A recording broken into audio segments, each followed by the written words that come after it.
হাদিসটা হচ্ছে তিরমিজি শরীফের 1074 নম্বর হাদিস। রাসূল বলেন, وقال رسول الله صلى الله عليه وسلم ما من مسلم يموت يوم الجمعة أو ليلة الجمعة إلا وقاه الله فتنة القبر।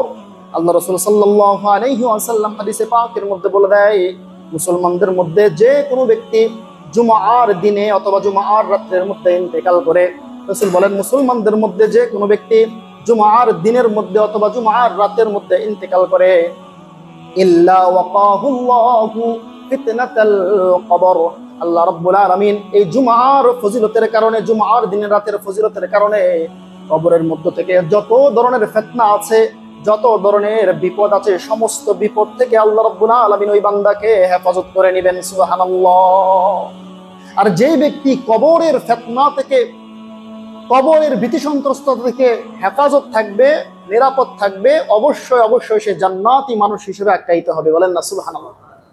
কত ফজিলত যে ব্যক্তি জুমার দিনে অথবা রাত্রে, জুমার দিন শুরু হয় হচ্ছে বৃহস্পতিবার মাগরিবের পর থেকে, শেষ হয় হচ্ছে শুক্রবার মাগরিবের আগে। মাগরিবের রক্ত হয়ে গেছে, শুক্রবার শেষ। বৃহস্পতিবার মাগরিবের আজান হয়ে গেছে, রক্ত হয়ে গেছে, বৃহস্পতিবার শুক্রবার শুরু। বৃহস্পতিবার মাগরিবের পর থেকে শুক্রবার মাগরিবের আগ পর্যন্ত হচ্ছে শুক্রবার দিন ও রাত। এই সময়ের মধ্যে যে কোনো বান্দা দুনিয়ার বুক থেকে ইন্তেকাল করবে, আল্লাহ রাসূল বলেন ইল্লা ওয়াকাহুল্লাহু ফিতনাতাল কবর, আল্লাহ রাব্বুল আলামিন এই শুক্রবারে ইন্তেকাল করার কারণে কবরের সমস্ত ফিতনা থেকে তাকে নিরাপদ রাখবেন।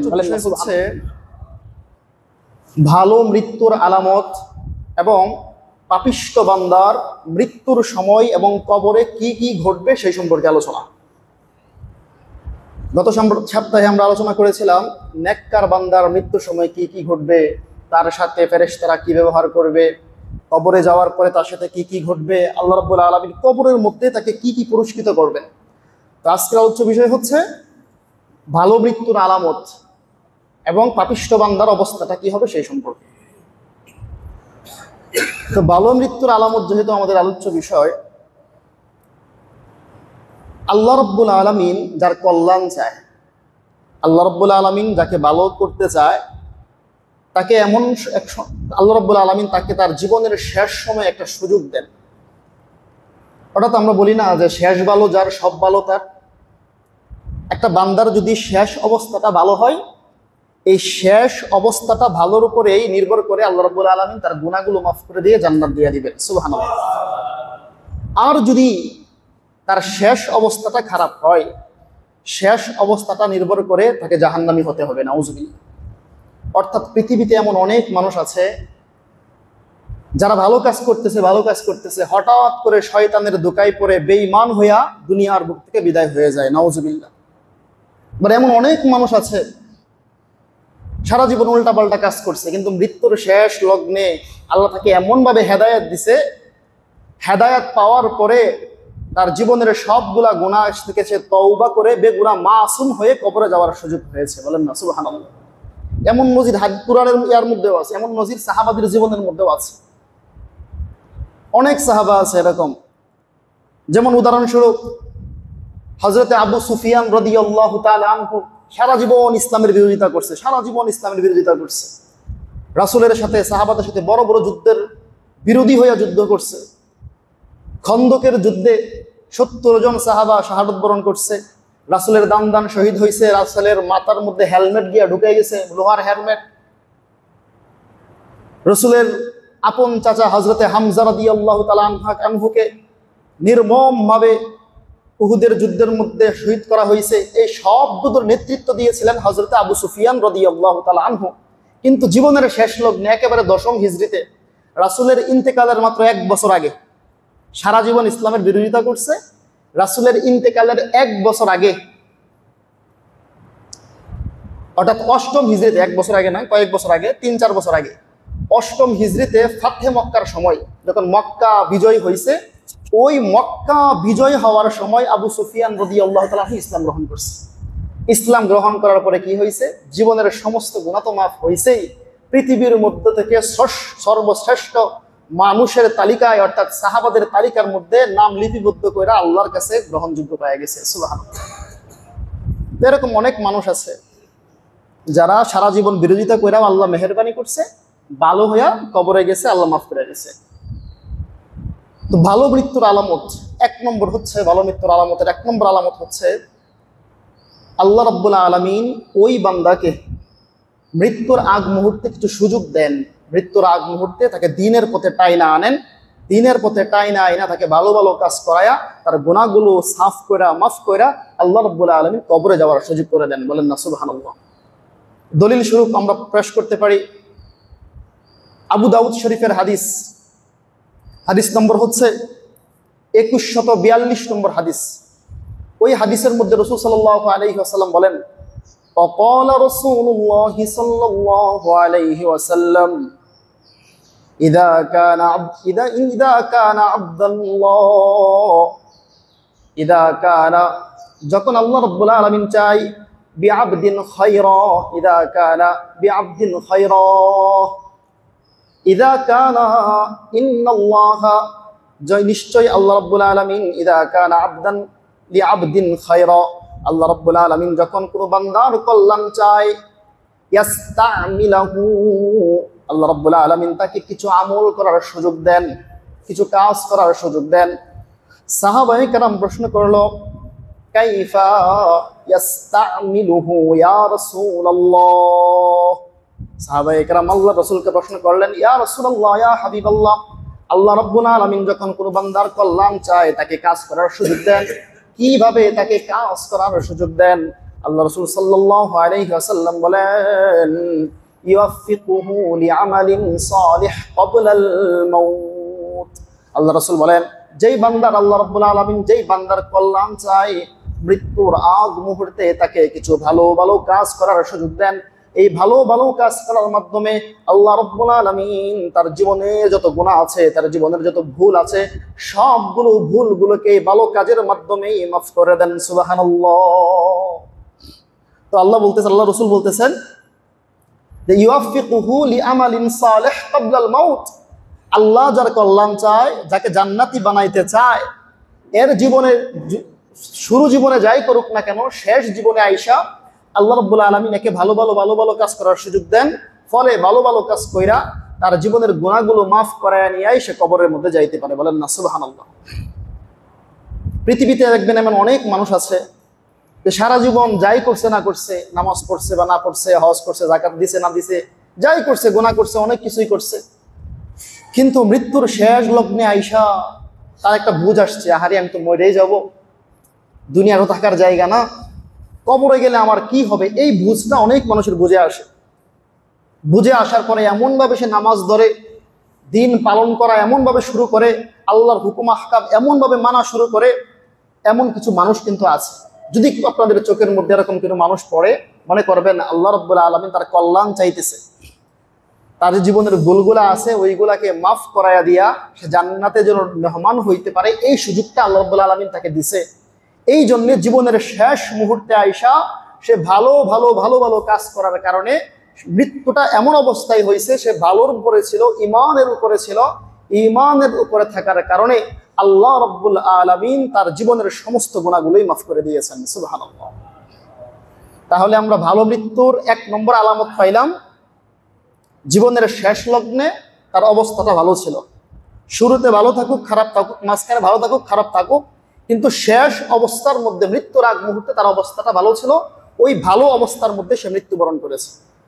দুই নম্বর ভালো মৃত্যুর আলামত, দুই নম্বর আলামত হচ্ছে ইবনে মাজাহ শরীফের হাদিস 3116 নম্বর হাদিস। রাসূল সাল্লাল্লাহু আলাইহি ওয়াসাল্লাম বলেন, وقال رسول الله صلى الله عليه وسلم من كان آخر كلامه لا إله إلا الله دخل الجنة।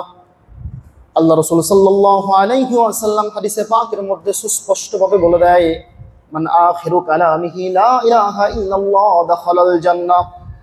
যে কোনো বান্দা, যে কোনো বান্দির জীবনের শেষ কালিমাটা হবে, জীবনের শেষ বাক্যটা তার জবান থেকে, তার জিহ্বা থেকে উচ্চারিত হবে, লা ইলাহা ইল্লাল্লাহ দাখালাল জান্নাহ, অবশ্যই অবশ্যই ওই বান্দা জান্নাতের মধ্যে প্রবেশ করবে। সুবহানাল্লাহ। জীবনের শেষ লগ্নে বলতে আজরাইল আলাইহিস সালাতু ওয়াস সালাম তার জান কবজ করার জন্য আইসা গেছে। এমন অবস্থায় সে যা কথা বলবে, দুনিয়ার বুকে থাকতে যদি সর্বশেষ কথাটা হয় লা ইলাহা ইল্লাল্লাহ, আল্লাহ রাব্বুল আলামিন এই লা ইলাহা ইল্লাল্লাহ বলার কারণে তাকে জান্নাত দান করে দিবেন। বলেন না সুবহানাল্লাহ। এখন আপনাদের প্রশ্ন হইতে পারে যে আমলটা তো খুবই সহজ, একবার লা ইলাহা ইল্লাল্লাহ বললেই তো সব জান্নাতি হয়ে যাবে। বিষয়টা এরকম না। মালাকুল মউত যখন সামনে আসবে, তার অন্তরের মধ্যে এমন ভীতি সন্ত্রস্ত হবে, ভয় ঢুকবে, তার এত কষ্ট হবে, যেমন আসমানটা তার মাথার উপরে ভাঙা পড়লে যেমন কষ্ট হয়, এমন একটা কষ্ট হবে। তো ওই মুহূর্তের মধ্যে যারা পাপিষ্ট বান্দা, যারা দ্বীনকে মানে নাই, তাদের দিমাগের মধ্যে, তাদের বিবেকের মধ্যে কখনো এটা থাকবেই না যে লা ইলাহা ইল্লাল্লাহ পড়তে হবে। অনেক মানুষ তালকিন করে, পাশে গিয়া তালকিন করে যে আপনি বলেন লা ইলাহা ইল্লাল্লাহ, লা ইলাহা ইল্লাল্লাহ। আমরা স্বচক্ষে দেখেছি, শত চেষ্টা করার পরেও সে লা ইলাহা ইল্লাল্লাহ পড়তে পারে না। কেননা আল্লাহ রাব্বুল আলামিন চাইতেছে না সে লা ইলাহা ইল্লাল্লাহ পয়রা তার জীবনের সমস্ত গুনাহগুলো মাফ কইরা সে জান্নাতের মেহমান হয়ে যাক, এটা চাচ্ছে না। কেননা আল্লাহ রাব্বুল আলামিন জানে তার জীবনে বহু অপরাধ আছে, এই অপরাধের শাস্তি ভোগ করে তারপরে তাকে জান্নাতে যেতে হবে। এই জন্য আল্লাহ রাব্বুল আলামিন তাকে সুযোগ দেয় নাই। অর্থাৎ আপনি চাইলেও পারবেন না যদি সারা জীবন ভালো আমল না করেন, জীবনের শেষ মুহূর্তে আইসা লা ইলাহা ইল্লাল্লাহ পড়তে। তবে কিছু কিছু আমল আছে, কোনো বান্দা যদি এই আমলগুলা করে তাহলে অবশ্যই অবশ্যই মৃত্যুর শেষ মুহূর্তে তার কালিমা নসিব হবে। মৃত্যুর সময় কালিমা নসিব হওয়ার জন্য কয়েকটা আমল আছে। 1 নম্বর আমল, বেশি বেশি আল্লাহর কাছে দোয়া করা। কি দোয়া করবেন? আল্লাহ নিজেই শিখিয়ে দিয়েছেন কি দোয়া করবেন। আল্লাহ রাব্বুল আলামিন সূরা আলে ইমরানের 8 নম্বর আয়াতের মধ্যে সেই দোয়াটাই শিক্ষা দেন। আল্লাহ বলেন, রব্বানা লা তুজিগ কুলুবানা বাদা ইয হাদাইতানা মিন লাদুনকা রাহমাহ ইন্নাকা আনতাল ওয়াহ্হাব। আল্লাহ শিখিয়ে দিচ্ছেন, হে বান্দা তোমরা আমার কাছে দোয়া করো। কি দোয়া? রব্বানা, হে আমাদের প্রভু, লা তুজিগ কুলুবানা বাদা ইয হাদাইতানা, হে আল্লাহ আপনি একবার আমাদেরকে হেদায়েত দিয়েছেন, অর্থাৎ আমরা ইসলামের পথে আছি, আমরা ঈমান এনেছি, আপনাকে বিশ্বাস করেছি, আপনার সমস্ত হুকুম আহকাম বিশ্বাস করেছি। রব্বানা লা তুজিগ কুলুবানা বাদা ইয হাদাইতানা, সুতরাং আমাদের অন্তরটাকে আর বক্রতা বানায়া দিয়েন না, আমাদের অন্তর থেকে ঈমানকে আর হটায়া দিয়েন না, আমাদের অন্তর থেকে ঈমানকে হটায়া দিয়েন না, ঈমানের পথে যেন অবিচল থাকতে পারে সেই তৌফিক দান করিয়েন। এই দোয়াটা যদি কেউ বেশি বেশি করে, কি দোয়া? রব্বানা লা তুজিগ কুলুবানা বাদা ইয হাদাইতানা ওয়া হাব লানা মিন লাদুনকা রাহমাহ ইন্নাকা আনতাল ওয়াহ্হাব। বান্দা দোয়া করবে, ও আল্লাহ একবার ঈমানের নূর আমাদের অন্তরে দেওয়ার পরে আমাদের অন্তর থেকে আর কোনোদিন আপনি ঈমানকে ছিনায় নিয়েন না, আমাদের অন্তরটাকে বক্র বানায়া দিয়েন না। কেননা আপনি তো রহমত দাতা, আপনি আমাদেরকে অবশ্যই অবশ্যই রহমত, আপনার হেদায়েত দান করিয়েন। এই দোয়াটা যদি কেউ বেশি বেশি করে, এই দোয়ার উসিলায় আল্লাহ রাব্বুল আলামিন মৃত্যুর আগ পর্যন্তই তাকে ঈমানের অবস্থায় রেখে দিবেন। বলেন না সুবহানাল্লাহ। দ্বিতীয় নম্বর আমল, যেই আমল করলে মৃত্যুর সময় কালিমা নসিব হবে, ওই আমলটাও কোরআনের মধ্যেই আসছে। কি আমল? সূরা হামিম সাজদা 30 নম্বর আয়াত। আল্লাহ রাব্বুল আলামিন বলেন, ইন্নাল্লাযীনা ক্বালু রাব্বুনাল্লাহ সুম্মা ইসতাকামু তাতানাজ্জালু আলাইহিমুল মালায়েকা আল্লা তাখাফু খাউফুন আলাইহিম ওয়ালা হুম ইয়াহজানুন। আল্লাহ রাব্বুল আলামিন বলে দেয়, ইন্নাল্লাযীনা ক্বালু রাব্বুনাল্লাহ, দুনিয়ার মধ্যে ওই সমস্ত মানুষ যারা বলে আমাদের প্রভু আল্লাহ, আমাদের স্রষ্টা আল্লাহ,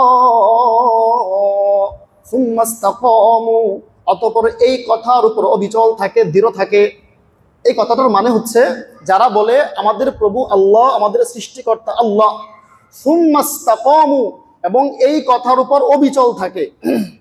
এমনটা নয় যে আমি বললাম আমার প্রভু আল্লাহ, আমার হুকুম আহকাম দেনেওয়ালা আল্লাহ, কিছুদিন পরে আবার ভুইলা গেলাম যে কি, যে আল্লাহ আমাকে বলছে এই হুকুম দিছে, ওই হুকুম দিছে, ওইটা পালন করা শুরু করলাম, কিন্তু কিছুদিন পরে সব ছাইড়া দিলাম, এরকম না। বরং আল্লাহ বলতেছেন সুম্মাস্তাকামু, যারা সারা জীবন ইমানের পথে অবিচল থাকে, যারা সারা জীবন আল্লাহ যে আমাদের প্রভু, আল্লাহ আমাদের সৃষ্টিকর্তা, আল্লাহ আমাদের হুকুমদাতা, আল্লাহর সমস্ত হুকুম আহকাম মেনে চলে এবং এই কথার উপর, এই ইমানের উপর অবিচল থাকে, এই কথার উপর অবিচল থাকে, আল্লাহ রাব্বুল আলামিন বলেন তাতানাজ্জালু আলাইহিমুল মালাইকা, এই সমস্ত বান্দারা যারা দুনিয়ার বুকে বলে আমাদের প্রভু আল্লাহ, আল্লাহর হুকুম মানে এবং ইমানের প্রতি অবিচল থাকে, তাতানাজ্জালু আলাইহিমুল মালাইকা, আল্লাহ রাব্বুল আলামিন বলে দেয় এদের মৃত্যুর সময় আসমান থেকে হাজার হাজার নূরের ফেরেশতা তাদের মৃত্যুর সময় অবতীর্ণ করে দেয়। সুবহানাল্লাহ। আল্লাহ বলতেছেন যারা ইমানের পথে অবিচল থাকবে, যারা ইমানের পথে অবিচল থাকবে, সারা জীবন ইমানদার থাকবে, আল্লাহর হুকুম আহকাম মানবে, এদের মৃত্যুর সময় আল্লাহ রাব্বুল আলামিন আসমান থেকে নূরের ফেরেশতা অবতীর্ণ করে দিবেন। বলেন না সুবহানাল্লাহ। নূরের ফেরেশতা এসে তিনটা কথা বলবে। এক নম্বর কথা বলবে, যখন সাকরাতুল মউত শুরু হয়ে যাবে, যখন সাকরাতুল মউত শুরু হয়ে যাবে তখন তারা তিনটা কথা বলবে। এক নম্বর কথা হচ্ছে যে হে আল্লাহর বান্দা, তুমি ভয় পেও না, তুমি ভয় পেও না। দুই নম্বর কথা বলবে তুমি কোনো টেনশন করিও না। তিন নম্বর তারা সুসংবাদ দিবে যে আল্লাহ রাব্বুল আলামিন তোমাকে সুসংবাদ দিয়েছে যে তোমার জন্য জান্নাত তৈরি হয়ে গিয়েছে। বলেন না সুবহানাল্লাহ। এই তিনটা কথা যখন বলবে, টেনশন করিও না, চিন্তা করিও না, ভয় পাইও না, ভয় পাইও না, টেনশন করিও না, এবং জান্নাতের যখন সুসংবাদ দিবে, ওই বান্দার যতই পেরেশানি থাকুক না কেন, কষ্ট হোক না কেন, ওই মুহূর্তে তার মুখ দ্বারা, জবান দ্বারা অটোমেটিক লা ইলাহা ইল্লাল্লাহু মুহাম্মাদুর রাসূলুল্লাহ কালিমা বের হয়ে যাবে। বলেন না সুবহানাল্লাহ। তাহলে আমরা এক নম্বর আমল পাইলাম কালিমা নসিব হওয়ার, যে বেশি বেশি দোয়া করা। সূরা আলে ইমরানের 8 নম্বর আয়াত, রব্বানা লা তুজিগ কুলুবানা বাদা ইয হাদাইতানা, এই দোয়াটা পড়া। দুই নম্বর, সারা জীবন ইমানের প্রতি অবিচল থাকা, ইমানের প্রতি ইস্তেকামত থাকা, সারা জীবন আল্লাহর হুকুম আহকাম মানা। সারা জীবন যদি কেউ হুকুম আহকাম মানে, আল্লাহ রাব্বুল আলামিন তার মৃত্যুর সময় নূরের ফেরেশতার মাধ্যমে তাকে ইস্তেকবাল করার জন্য, তাকে আহ্বান কইরা নিয়ে যাওয়ার জন্য নূরের ফেরেশতা দুনিয়ার বুকে প্রেরণ করে দিবেন। বলেন না সুবহানাল্লাহ। হাদিসের মধ্যে তাকাইলে, রাসূলের জীবনের দিকে তাকাইলে এমন অনেক সাহাবী আছে, কয়েকজন সাহাবী আছে যাদের ইন্তেকালের সময় আল্লাহ রাব্বুল আলামিন দুনিয়ার বুকে ফেরেশতা অবতীর্ণ করেছেন এবং জানাজার মধ্যেও ফেরেশতা অবতীর্ণ করেছেন, রাসূল স্বচক্ষে দেখেছেন। তার মধ্যে একজন বিখ্যাত সাহাবী, নাম হচ্ছে সাদ ইবনে মুআজ রাদিয়াল্লাহু তাআলা আনহু। সাদ ইবনে মুআজ রাদিয়াল্লাহু তাআলা আনহু এমন একজন বিখ্যাত সাহাবী ছিলেন, ওই সাহাবী ইন্তেকালের পরে আল্লাহ রাব্বুল আলামিনের আরশে আজিম পর্যন্ত কেঁপে গিয়েছিল। বলেন না সুবহানাল্লাহ। এই সাহাবীর লাশটা যখন কবরের দিকে নিয়ে যাওয়া হইতেছিল, রাসূল সাল্লাল্লাহু আলাইহি ওয়াসাল্লাম তিনার বৃদ্ধা আঙ্গুলের উপর ভর দিয়া দিয়া হাঁটতেছিলেন। তিনার বৃদ্ধা আঙ্গুলের উপরে ভর দিয়া দিয়া খুবই সতর্কতার সহিত হাঁটতেছিলেন। সাহাবায়ে কেরাম পিছন দিক দিয়ে লক্ষ্য করতেছেন, কি ব্যাপার? আল্লাহ রাসূল সাল্লাল্লাহু আলাইহি ওয়াসাল্লাম কত জানাজার পিছনে পিছনেই তো গিয়েছেন, কবর পর্যন্ত গিয়েছেন, নিজ হাতে দাফন করেছেন, মাটি দিয়েছেন, দোয়া করেছেন, কিন্তু সাদ ইবনে মুআজ কেমন একজন সাহাবা, উনার জানাজার পিছনে পিছনে যাইতেছেন, রাসূল সাল্লাল্লাহু আলাইহি ওয়াসাল্লাম পায়ের বৃদ্ধা আঙ্গুলের উপর ভর দিয়া দিয়া দিয়া দিয়া হাঁটতেছেন কেন? জানাজা শেষ, দাফন কাফন শেষ, সাহাবায়ে কেরাম প্রশ্ন করলো, ইয়া রাসূলুল্লাহ, কোনোদিন দেখি নাই জানাজার পিছনে পিছনে এইভাবে হাঁটতে, কিন্তু আজকে আপনি এভাবে কেন হাঁটলেন? রাসূল সাল্লাল্লাহু আলাইহি ওয়াসাল্লাম বলেন, আরে তোমরা তো জানো না, আমার সাদ ইবনে মুআজ এমন একজন সাহাবা, তার ইন্তেকালের পরে আরশে আজিম পর্যন্ত কেঁপে গিয়েছে এবং তার জানাজার নামাজ পড়ার জন্য আল্লাহ রাব্বুল আলামিন আসমান থেকে ৭০,০০০ ফেরেশতা দুনিয়ার বুকে অবতীর্ণ করেছে। সুবহানাল্লাহ। ওই ফেরেশতারা জানাজা পড়েই চলে যায় নাই, জানাজার খাটিয়া নিয়ে যখন কবরের দিকে যাওয়া হইতেছিল, এরা আমাদের সাথে হাঁটতেছিল, তোমরা তো দেখো না ওই ফেরেশতারা এতটাই বিরাবিরি ছিল, জমিনের মধ্যে কোনো খালি জায়গা ছিল না, তাই আমি পায়ের আঙ্গুলের উপর ভর দিয়ে দিয়ে যেখানে একটু খালি জায়গা পাইছি ওই জায়গায় ভর দিয়ে দিয়ে দিয়ে দিয়ে জানাজার পিছনে হাঁটতেছিলাম। বলেন না সুবহানাল্লাহ। আরো এক ঘটনা পাওয়া যায়, হযরতে মুআবিয়া ইবনে মুআবিয়া রাদিয়াল্লাহু তাআলা আনহু, তিনার যখন ইন্তেকাল হয়ে গেছে, ইন্তেকাল হয়ে যাওয়ার পরে দুইটা রাওয়ায়াত আসছে। এক রাওয়ায়াতের মধ্যে আসছে ৮০,০০০ ফেরেশতা, অন্য এক জায়গার মধ্যে আসছে ১,৪০,০০০ ফেরেশতা তিনার জানাজার নামাজের মধ্যে উপস্থিত হয়েছেন। বলেন না সুবহানাল্লাহ। রাসূল সাল্লাল্লাহু আলাইহি ওয়াসাল্লাম যখন দেখলেন মুআবিয়া ইবনে মুআবিয়া রাদিয়াল্লাহু তাআলা আনহুর জানাজার মধ্যে, মৃত্যুর সময় জানাজার মধ্যে ৮০,০০০ অথবা ১,৪০,০০০ ফেরেশতা অবতীর্ণ হয়েছে, রাসূল সাল্লাল্লাহু আলাইহি ওয়াসাল্লাম জিবরাইল আলাইহিস সালাতু ওয়াস সালামকে বললেন, কি ব্যাপার জিবরাইল, আমার এই সাহাবী মুআবিয়া ইবনে মুআবিয়ার জানাজায় এত ফেরেশতা কি জন্য অবতীর্ণ হয়েছে? জিবরাইল আলাইহিস সালাতু ওয়াস সালাম উত্তর দেয়, ইয়া রাসূলুল্লাহ, আপনার এই সাহাবী এমন একজন সাহাবী, তিনি সূরাতুল ইখলাস অর্থাৎ কুল হু আল্লাহ যে সূরাটা আছে এই সূরাটাকে তিনি বেশি বেশি পড়তেন, উঠতে বসতে চলতে ফিরতে সব সময় সূরা ইখলাস পড়তেন। এই সূরা ইখলাস যেহেতু তাওহীদের বাণী বহন করে, আল্লাহ রাব্বুল আলামিনের পরিচয় বহন করে, এই সূরাটা বেশি বেশি পড়ার কারণে, এই সূরাটাকে বেশি বেশি ভালোবাসার কারণে আল্লাহ রাব্বুল আলামিন তার জানাজার নামাজের মধ্যে ৮০,০০০ মতান্তরে ১,৪০,০০০ ফেরেশতা দুনিয়ার বুকে অবতীর্ণ করে দিয়েছেন। সুবহানাল্লাহ। এরকম অনেক ঘটনা আছে, আরো অনেক সাহাবী আছে যাদের জানাজায় আল্লাহ রাব্বুল আলামিন দুনিয়ার জমিনের মধ্যে ফেরেশতা অবতীর্ণ করেছিলেন। তো সূরা হামিম সেজদা ৩০ নম্বর আয়াতের মধ্যেও আমরা পাইলাম, যে ব্যক্তি দ্বীনের পথে অবিচল থাকবে, ঈমানের পথে অবিচল থাকবে, তাতানাজ্জালু আলাইহিমুল মালাইকা, আল্লাহ রাব্বুল আলামিন তাদের মৃত্যুর সময় নূরের ফেরেশতা জমিনের মধ্যে অবতীর্ণ করে দিবেন। সুবহানাল্লাহ।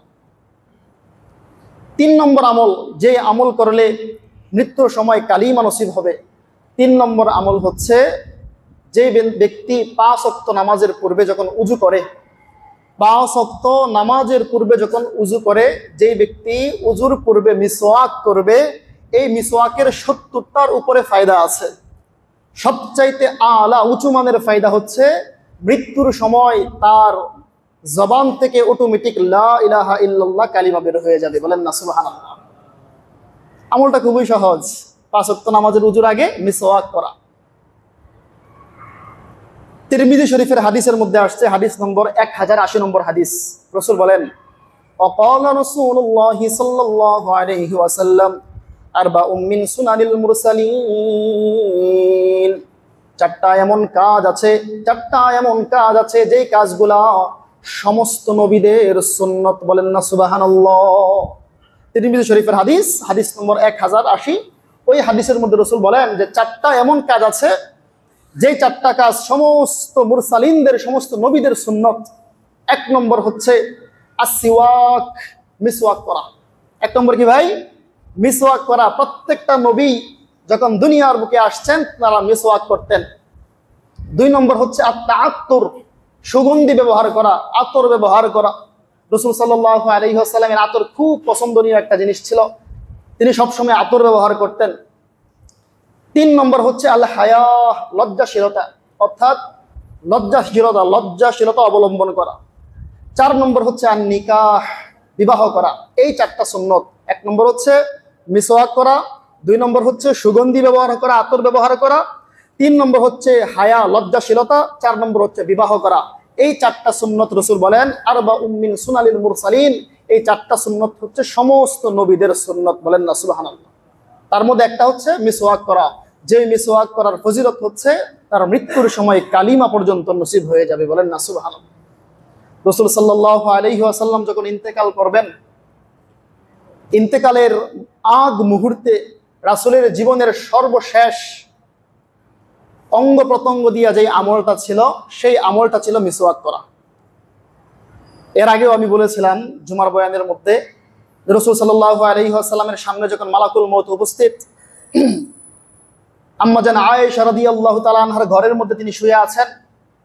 আম্মাজান আয়েশার উরাতের উপরে তিনি মাথা দিয়ে শুয়ে আছেন। এমন অবস্থায় আবু বকরের সন্তান হযরতে আয়েশা রাদিয়াল্লাহু তাআলা আনহার ভাই আব্দুল্লাহ ইবনে আবু বকর ঘরের মধ্যে প্রবেশ করে। আব্দুল্লাহ ইবনে আবু বকরের হাতের মধ্যে ছিল একটা কাঁচা ডাল।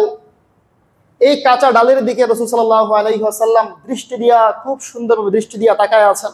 আম্মা জান আয়েশা বুঝলেন রাসূল সাল্লাল্লাহু আলাইহি ওয়াসাল্লাম মনে হয় মিসওয়াক করবেন। রাসূলকে জিজ্ঞাসা করলেন, আপনি কি মিসওয়াক করতে চান? রাসূল সাল্লাল্লাহু আলাইহি ওয়াসাল্লাম মাথা দিয়ে নাড়াইলেন যে হ্যাঁ, আমি মিসওয়াক করতে চাই। আম্মা জান আয়েশা নিজ ভাই আব্দুল্লাহর হাত থেকে কাঁচা যে শুকনা ডাল, কাঁচা ডালটা ছিল গাছের ডাল, ওই ডালটা চিবায়া চিবায়া নরম করে রাসূলকে দিয়েছেন এবং রাসূল সাল্লাল্লাহু আলাইহি ওয়াসাল্লাম নিজ হাতে জীবনের শেষ আমল মিসওয়াক করেছেন। বলেন না সুবহানাল্লাহ। এই মিসওয়াক যারা করবে আল্লাহ রাব্বুল আলামিন মৃত্যুর সময় তাকে কালিমা নসিব করার সুযোগ করে দিবেন। বলেন না সুবহানাল্লাহ। 3 নম্বর আমল, 3টা আমল গেল কালিমা নসিব হওয়া। 3 নম্বর হচ্ছে ভালো মৃত্যুর আলামত। 3 নম্বর হচ্ছে যে জুমার দিনে ইন্তেকাল করা। যে ব্যক্তি জুমার দিনে ইন্তেকাল করবে তার জন্য ফজিলত আছে, ভালো মৃত্যুর ফজিলত। কি হাদিসটা হচ্ছে তিরমিজি শরীফের 1074 নম্বর হাদিস। রাসূল বলেন, ওয়াকালা রাসূলুল্লাহি সাল্লাল্লাহু আলাইহি ওয়াসাল্লাম, মা মিন মুসলিমি ইয়ামুতু ইয়াওমাল জুমআতি আও লাইলাতাল জুমআতি ইল্লা ওয়াকাহুল্লাহু ফিতনাতাল কবর। আল্লাহ রাসূল সাল্লাল্লাহু আলাইহি ওয়াসাল্লাম হাদিসে পাকের মধ্যে বলে দেয়, মুসলমানদের মধ্যে যে কোনো ব্যক্তি জুমার দিনে অথবা জুমার রাতের মধ্যে ইন্তেকাল করে, রাসূল বলেন মুসলমানদের মধ্যে যে কোনো ব্যক্তি জুমার দিনের মধ্যে অথবা জুমার রাতের মধ্যে ইন্তেকাল করে, ইল্লা ওয়াকাহুল্লাহু ফিতনাতাল কবর, আল্লাহ রাব্বুল আলামিন এই জুমার ফজিলতের কারণে, জুমার দিনের রাতের ফজিলতের কারণে কবরের মধ্য থেকে যত ধরনের ফিতনা আছে, যত ধরনের বিপদ আছে, সমস্ত বিপদ থেকে আল্লাহ রাব্বুল আলামিন ওই বান্দাকে হেফাজত করে নেবেন। সুবহানাল্লাহ। আর যেই ব্যক্তি কবরের ফিতনা থেকে, কবরের ভীতি সন্ত্রস্ত থেকে হেফাজত থাকবে, নিরাপদ থাকবে, অবশ্যই অবশ্যই সে জান্নাতি মানুষ হিসেবে আখ্যায়িত হবে। বলেন না সুবহানাল্লাহ। কত ফজিলত যে ব্যক্তি জুমার দিনে অথবা রাত্রে, জুমার দিন শুরু হয় হচ্ছে বৃহস্পতিবার মাগরিবের পর থেকে, শেষ হয় হচ্ছে শুক্রবার মাগরিবের আগে। মাগরিবের রক্ত হয়ে গেছে, শুক্রবার শেষ। বৃহস্পতিবার মাগরিবের আজান হয়ে গেছে, রক্ত হয়ে গেছে, বৃহস্পতিবার শুক্রবার শুরু। বৃহস্পতিবার মাগরিবের পর থেকে শুক্রবার মাগরিবের আগ পর্যন্ত হচ্ছে শুক্রবার দিন ও রাত।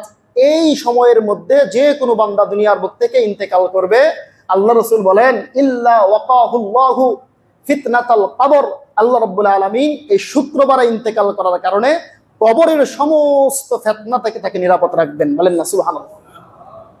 4 নম্বর ভালো মৃত্যুর আলামত হচ্ছে নাসাই শরীফের হাদিস। রাসূল বলেন, মাউতুল মুমিনিন বিআরাকিল জাবিন ওয়া ক্বাল রাসূলুল্লাহ সাল্লাল্লাহু আলাইহি ওয়াসাল্লাম। রাসূল বলেন, একজন মুমিন বান্দা জান্নাতি মানুষ যখন মৃত্যুবরণ করবে, মৃত্যুবরণ করার সময় যখন সাকরাতুল মাউত শুরু হয়ে যাবে, তার কপালটা ঘামতে থাকবে। এটা একটা ভালো আলামত। যেই বান্দার কপাল ঘামবে মৃত্যুর সময়, ওই বান্দাকে আল্লাহ রাব্বুল আলামিন ভালো মৃত্যুর মাধ্যমে তাকে দুনিয়ার বুক থেকে বিদায় করাইতেছেন, তার আলামত স্বরূপ কপাল ঘামা। বলেন না সুবহানাল্লাহ। 5 নম্বর ভালো মৃত্যুর আলামত হচ্ছে, সংক্ষিপ্ত বলছি সময়ের স্বল্পতার কারণে, ভালো মৃত্যুর আলামত 5 নম্বর আলামত হচ্ছে মুসলিম শরীফের হাদিস। রাসূল সাল্লাল্লাহু আলাইহি ওয়াসাল্লাম বলেন, ওয়াকাল রাসূলুল্লাহ সাল্লাল্লাহু আলাইহি ওয়াসাল্লাম, মান কুতিলা ফি সাবিলিল্লাহ ফাহুয়া শাহীদ। যেই ব্যক্তি আল্লাহর রাস্তায় জীবন দেয়, আল্লাহর রাস্তায় শাহাদাত বরণ করে, ফাহুয়া শহীদ, সে শহীদ হিসেবে আখ্যায়িত হয়। আর আল্লাহ রাব্বুল আলামিন শহীদের মর্যাদা এতই উঁচু মাকামে নিয়েছেন, তাকে বিনা হিসেবেই জান্নাত দান করে দিবেন। বলেন না সুবহানাল্লাহ। শহীদের অনেক মর্যাদা আছে। সূরা বাকারার মধ্যে আল্লাহ রাব্বুল আলামিন বলেন, লা তাকুলু লিমান ইউকতালু ফি সাবিলিল্লাহ বাল আহইয়াউ ওয়ালাকিন লা তাশউরুন। আল্লাহ রাব্বুল আলামিন সূরা বাকারার মধ্যে জানিয়ে দেয়, ও দুনিয়ার মানুষ, যারা আমি আল্লাহর রাস্তায় জীবন দেয়, আল্লাহর রাস্তায় শাহাদাত বরণ করে, লা তাকুলু লিমান ইউকতালু ফি সাবিলিল্লাহ, তাদেরকে তোমরা কখনোই মৃত বলিও না। বাল আহইয়াউ, বরং তারা জীবিত, বরং তারা কবরে শুয়া শুয়া জীবিত, বরং তারা কবরে শুয়া শুয়া জীবিত, কিন্তু তোমরা দুনিয়ার মানুষ তা টের পাও না, বুঝো না। বলেন না সুবহানাল্লাহ। আল্লাহ বলতেছেন, যারা আল্লাহর রাস্তায় জীবন দেয় তাদেরকে মৃত বলিও না, ওরা জীবিত, বরং কবরে শুয়া শুয়া ওরা জীবিত। অন্য আরেক আয়াতের মধ্যে আসছে বাল হুম ইউরজাকুন, বরং এরা কবরে শুয়া শুয়া, দুনিয়ার মানুষ যেমন দুনিয়ার উপরে চলতে ফিরতে রিজিক পায়, যারা আল্লাহর রাস্তায় শাহাদত বরণ করে, এরা কবরের মধ্যে শুয়া শুয়া আল্লাহর পক্ষ থেকে রিজিকের ব্যবস্থা হয়ে যায়। সুবহানাল্লাহ। তো 5 নম্বর ফজিলত, 5 নম্বর ভালো মৃত্যুর আলামত হচ্ছে যে আল্লাহর রাস্তায় শাহাদত বরণ করা। আরো অনেকগুলো আছে, সময়ের সংক্ষিপ্ততার কারণে বলতে পারলাম না। এবার আমরা দ্বিতীয় পয়েন্টে আসি। দ্বিতীয় পয়েন্ট ছিল, আচ্ছা দ্বিতীয় পয়েন্টের আগে বলে নেই যে আমরা কি কি আলোচনা করলাম। অনেকেই সময়ের সময় থেকে না থাকার কারণে সবগুলা বিষয় বুঝতে পারেন নাই। আজকে আমরা কি কি আলোচনা করলাম, যে ভালো মৃত্যুর আলামত বিষয়ে আলোচনা করলাম। তো ভালো মৃত্যুর আলামত সম্পর্কে 1 নম্বর আমরা বললাম যে ভালো মৃত্যুর 1 নম্বর আলামত হচ্ছে তিরমিজি শরীফের 3142 নম্বর হাদিস, 2142 নম্বর হাদিস। ওই হাদিসের প্রমাণস্বরূপ আমরা বললাম যে আল্লাহ রাব্বুল আলামিন যাকে চায় মৃত্যুর আগ মুহূর্তে তাকে ভালো ভালো কাজ করায়া নিয়া, এই ভালো ভালো কাজের মাধ্যমে তার জীবনের সমস্ত গুনাহগুলোই মাফ করে দিয়া একেবারে মাসুম বান্দা বানায় কবরে যাওয়ার সুযোগ করে দেন। বলেন না সুবহানাল্লাহ। অর্থাৎ শেষ অবস্থাটা তার ভালো হয়। 2 নম্বর ভালো মৃত্যুর আলামত আমরা বললাম যে জীবনের শেষ লগ্নে যার জীবনের জবান থেকে জীবনের শেষ কথাটা হবে লা ইলাহা ইল্লাল্লাহ দাখালাল জান্নাহ, 3116 নম্বর হাদিস, ইবনে মাজাহ শরীফের হাদিস 3116। ওই হাদিসের মধ্যে আসছে এই ব্যক্তি মৃত্যুর সময় কালিমা নসিব হবে, সে জান্নাতের মেহমান হবে। মৃত্যুর সময় কালিমা নসিব হওয়ার কয়েকটা আমল বলেছি। 1 নম্বর আমল হচ্ছে সূরা আলে ইমরানের 8 নম্বর আয়াত, এই দোয়াটা বেশি বেশি পড়া। কি? রব্বানা লা তুজিগ কুলুবানা বাদা ইদ হাদাইতানা, শেষ পর্যন্ত। 2 নম্বর আমল বলেছি আমরা যে কালিমার সময়, মৃত্যুর সময় কালিমা নসিব হওয়ার 2 নম্বর আমল বলেছি যে হামিম সাজদার 30 নম্বর আয়াত, আল্লাহ বলেন ইন্নাল্লাযীনা ক্বালু রাব্বুনাল্লাহ সুম্মা ইসতাকামু, যারা আল্লাহর উপর ঈমান আনে, ঈমানের পথে অবিচল থাকে, সারা জীবন আল্লাহর হুকুম আহকাম মানে, তাদের মৃত্যুর সময় আসমান থেকে নূরের ফেরেশতা অবতীর্ণ হবে। নূরের ফেরেশতা 3টা সুসংবাদ দিবে। 1 নম্বর সুসংবাদ হচ্ছে ভয় পাইও না। 2 নম্বর সুসংবাদ টেনশন করিও না। 3 নম্বর সুসংবাদ জান্নাত তার চোখের সামনে তুইলা ধরবে। এই জান্নাত তোমার জন্য আল্লাহ নির্ধারণ করেছেন। এই 3 সুসংবাদ পেয়ে ওই বান্দা সাথে সাথেই বলবে লা ইলাহা ইল্লাল্লাহ। 3 নম্বর আমল বললাম যে বেশি বেশি মিসওয়াক করা, অর্থাৎ 5 ওয়াক্ত নামাজের উজুর আগে মিসওয়াক করা। যেই ব্যক্তি 5 ওয়াক্ত নামাজের উজুর আগে মিসওয়াক করবে, আল্লাহ রাব্বুল আলামিন ওই বান্দার মৃত্যুর সময় কালিমা নসিব করার সুযোগ করে দিবেন। বলেন না সুবহানাল্লাহ। 3 নম্বর ভালো মৃত্যুর আলামত বললাম শুক্রবার ইন্তেকাল করা। আমরা হাদিস পেশ করেছি হচ্ছে তিরমিজি শরীফের 1074 নম্বর হাদিস। রাসূল সাল্লাল্লাহু আলাইহি ওয়াসাল্লাম বলেছেন যে মা মিন মুসলিমিন ইয়ামুতু ইয়াউমাল জুমআতি আও লাইলাতাল জুমআতি ইল্লা ওয়াকাহুল্লাহু ফিতনাতাল কবর, যে ব্যক্তি শুক্রবার দিন রাতে ইন্তেকাল করবে, আল্লাহ রাব্বুল আলামিন কবরের আযাব থেকে, কবরের ফিতনা থেকে তাকে মুক্ত রাখবেন। বলেন না সুবহানাল্লাহ। 4 নম্বর ভালো মৃত্যুর আলামত আমরা বলেছি যখন মুমিন বান্দা মৃত্যুবরণ করে তার কপাল ঘামে। 5 নম্বর আমরা ভালো মৃত্যুর আলামত বলেছি যারা আল্লাহর রাস্তায় শাহাদত বরণ করে তাদেরকে আল্লাহ রাব্বুল আলামিন বিনা হিসেবে জান্নাতের মেহমান বানিয়ে দেয়। বলেন না সুবহানাল্লাহ। এবার আসি আমরা গত সপ্তাহের আলোচনা। গত সপ্তাহে আমরা আলোচনা করতেছিলাম রাসূলের এক বিখ্যাত হাদিস মৃত্যু এবং কবর সম্পর্কে। মুসনাদে আহমদ শরীফের 18557 নম্বর হাদিস। ওই হাদিসটা অর্ধেকটা আমরা বলেছিলাম, তারপর থেকে শুরু করছি। অর্থাৎ রাসূল সাল্লাল্লাহু আলাইহি ওয়াসাল্লাম আনসারী এক সাহাবার নতুন কবরের পাশে বসে আছেন, সাহাবাদেরকে ঘটনা শোনাইতেছেন, বলতেছেন মৃত্যুর সময় কি কি ঘটবে। ভালো মৃত্যু আমরা গত সপ্তাহে শুনেছি পাপাচার বান্দা, পাপিষ্ঠ বান্দা। ইন্না আবদাল ফাজির, রাসূল বলেন ইন্না আবদাল ফাজির, যখন পাপিষ্ঠ বান্দার মৃত্যুর সময় হয়ে যায়, ইদা কানা ফি ইনকিতা'i মিনাদ দুনিয়া ওয়া ইকবালিন মিনাল আখিরাহ, দুনিয়ার হায়াতি জিন্দেগি শেষ, আখিরাতের পথযাত্রা যখন শুরু হয়ে যায়, নাযালাত ইলাইহি মালাইকা, আল্লাহ রাব্বুল আলামিন ওই পাপিষ্ঠ বান্দার জান কবজ করার জন্য আসমান থেকে ফেরেশতা অবতীর্ণ করেন। হাদিসের মধ্যে আসছে তাদের চেহারাগুলো হয় একেবারে ভীতি সন্ত্রস্ত, কালো, চক্ষুগুলো হয় বড় বড় নীল চক্ষু বিশিষ্ট। এরা হাতের মধ্যে একটা ছালার বস্তা নিয়ে উপস্থিত হয়। কিছুক্ষণ পরে মালাকুল মউত আসে। মালাকুল মউত আসার পরে বলে ইয়া আইয়াতুহান নাফসুল খাবিসা উখরুজি ইলা গাদাবিল্লাহ।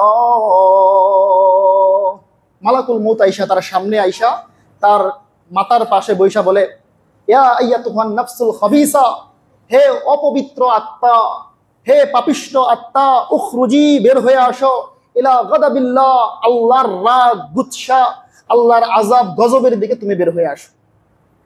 এই এলান শোনার পরে পাপিষ্ঠ বান্দার আত্মাটা গোটা দেহের মধ্যে দৌড়াদৌড়ি শুরু হয়ে যায়, পেরেশান শুরু হয়ে যায়। ঘোষণাটা করলো কি আল্লাহর আযাবের দিকে বের হয়ে আসতে, আল্লাহর রাগ গুচ্ছার দিকে বের হয়ে আসতে। বলার সাথে সাথে একটা কম্পন সৃষ্টি হয়ে যায়।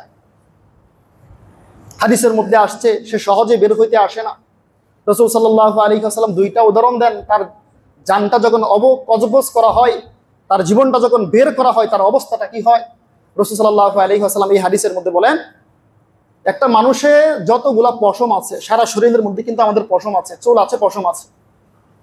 এই প্রত্যেকটা পশমের ভিতরে, প্রত্যেকটা পশমের গোড়ার মধ্যে ছিদ্র আছে, যেই জায়গা দিয়ে মানুষের ঘাম বের হয়। ওই প্রত্যেকটা পশমের ছিদ্র দিয়া যদি বিষাক্ত কাঁটা ঢুকানো হয়, কাঁটা ঢুকানোর পরে সজোরে সবগুলা কাঁটা যদি একসাথে টান দিয়া তার গোশত, মাংস, গোশত, চামড়া সহ ছিঁড়ে বের করে হয়, যেমন একটা মানুষের কষ্ট হবে, পাপিষ্ঠ বান্দারা যখন জান কবজ করতে থাকে এর চাইতে আরো বেশি কষ্ট হয়। বলেন না নাউজুবিল্লাহ। অপর এক জায়গার মধ্যে রাসূল উদাহরণ দিয়েছেন, জীবন্ত একটা ছাগল ছানা, জীবন্ত একটা ছাগল ছানার চামড়াটা ছুরি দিয়া কাইটা যেমন বের করলে একটা ছাগলের যে পরিমাণ কষ্ট হয়, তার চাইতেও 1000 গুণ বেশি কষ্ট হয় একটা পাপিষ্ঠ বান্দার যখন জানটা কবজ করা হয়। বলেন না নাউজুবিল্লাহ। জান কবজ করা শেষ, সংক্ষিপ্ত বলছি সময়ের স্বল্পতার কারণে। এবার ওই যে ফেরেশতারা আসছে, কালো চেহারা বিশিষ্ট, নীল বড় বড় চক্ষু বিশিষ্ট ফেরেশতারা সালার বস্তা নিয়ে, দুর্গন্ধযুক্ত সালার বস্তা, ওই সালার বস্তা মালাকুল মউতের সামনে পেশ করে দেয়। হে মালাকুল মউত, এই পাপিষ্ঠ বান্দার আত্মাটা আমাদের এই সালার মধ্যে দেন। সালার মধ্যে দেওয়ার পরে এই বান্দারা আসমানের দিকে উঠতে থাকে। আসমানের ফেরেশতারা বলে, দুনিয়ার বুক থেকে কত মানুষের জীবন আসছে, জান আসছে, রূহ আসছে, কিন্তু কে এই ব্যক্তি, এত দুর্গন্ধ, যেই দুর্গন্ধের কারণে আমরা ফেরেশতারা টিকতে পারতেছি না। ফেরেশতারা বলবে, অমুক জায়গার অমুক ব্যক্তির অমুক সন্তান, তার জান আমরা দুনিয়ার বুক থেকে কবজ করে নিয়ে আসছে। উঠতে উঠতে উঠতে উঠতে অনেক উপরে ওঠে। উঠার পরে আল্লাহ রাব্বুল আলামিন বলেন, হে ফেরেশতার দল, এবার থাম, আর উঠতে হবে না। উকতুবু আবদি ফি ইল্লিয়িন, আমার এই পাপিষ্ঠ বান্দার, ফি সিজ্জিন, আমার এই পাপিষ্ঠ বান্দার আমল নামাটা সিজ্জিন নামক জায়গার মধ্যে লিপিবদ্ধ করে দেয়।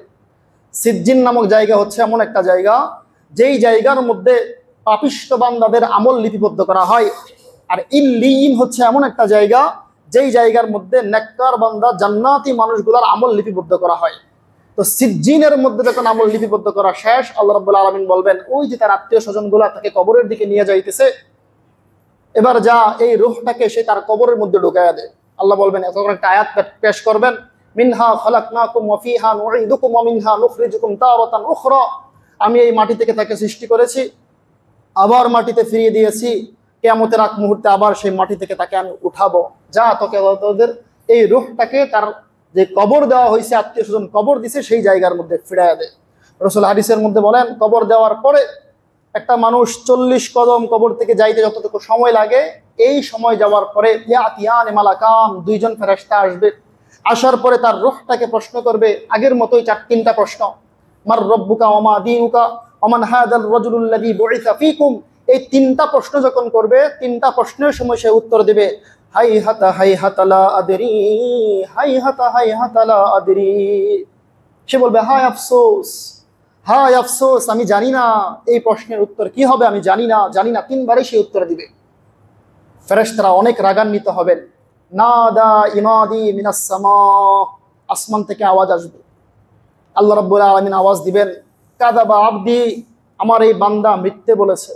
এতক্ষণ তোমরা ফেরেশতাদের সাথে, মুনকার নাকিরের সাথে কথোপকথন হয়েছে, সওয়াল জবাব হয়েছে, জয়টা উত্তর দিয়েছে, প্রত্যেকটা উত্তর সে মিথ্যা বলেছে, ভুল বলেছে। কাযাবা আবদি, আমি আল্লাহ রাব্বুল আলামিন বলে দিলাম আমার বান্দা মিথ্যে বলেছে। এবার আল্লাহ রাব্বুল আলামিন 3টা হুকুম করবেন ফেরেশতাদেরকে। 1 নম্বর হুকুম, আল্লাহ বলবেন, আলবিসুহু মিনান নার, আফরিশুহু মিনান নার। আল্লাহ রাব্বুল আলামিন এক নম্বর হুকুম দিবেন, ও ফেরেশতাদের দল, এই বান্দাকে, এই নাফরমান বান্দাকে দুনিয়ার হায়াতি নামক জিন্দেগি আমি দান করেছিলাম, কত সুন্দর একটা জীবন দান করেছিলাম, ধন সম্পদ দিয়েছিলাম, সন্তানে দিয়ে দিয়েছিলাম, কত আরাম আয়েশ আমি তাকে দিয়েছিলাম, কিন্তু দুনিয়ার বুকে থাকতে একদিনও আমাকে স্মরণ করে নাই, ঈমানের পথে অবিচল থাকে নাই। এই মুহূর্তে আমি ঘোষণা করলাম, আফরিশুহু মিনান নার, তার কবরের মধ্যে জাহান্নাম থেকে একটা খাট বা পালং বিছায়া দাও। নাউজুবিল্লাহ। আগুনের খাট অথবা পালং একটা কবরের মধ্যে বিছায়া দেওয়ার জন্য আল্লাহ হুকুম দিবেন।